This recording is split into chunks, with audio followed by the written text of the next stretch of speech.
You really realize how quickly we get used to things? Like, I was thinking about this randomly driving 75 down the highway, but how crazy it is to be in a metal vehicle traveling 75 miles an hour. I think we get used to the risk that we take every time that we get into our cars. Why? Because we do it every day. We just get used to it. It doesn't shock us anymore. It doesn't scare us anymore. The crazy thing is, I don't know if you ever think about how significant the cross is.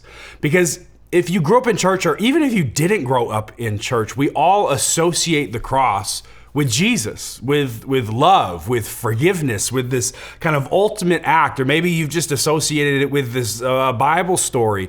But almost everybody you come into contact with is familiar with the cross, but almost nobody is familiar for what it used to be. You see, the cross is significant because it didn't always used to be a picture of Jesus' love for us. The cross, for many years of human history, was the worst possible way that you could torture and then end somebody's life. You see, the Romans used crucifixion to kill people in the most agonizingly slow and methodical way possible.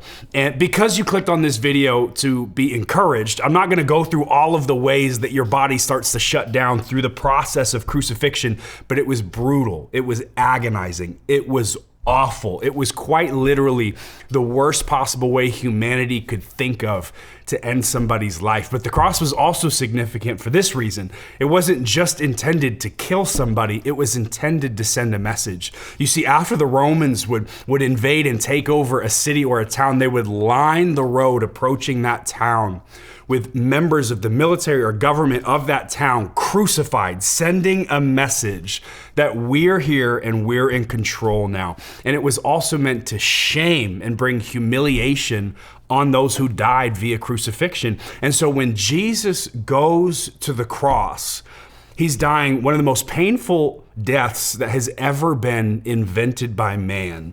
He's dying the most shameful death that humankind had thought of at the time, and yet that's not at all what we associate the cross with. So powerful was Jesus's work on the cross that nowadays, when somebody thinks or sees of the cross, all we associate with it is love.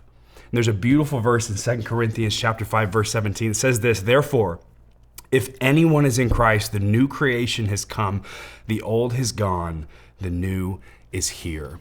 In modern day terms, wearing a cross around your neck or in earrings like we see all the time would be the modern day equivalent of wearing an electric chair necklace around your neck. Something that's brutal and gory and awful and not something that you would dress up or dress down.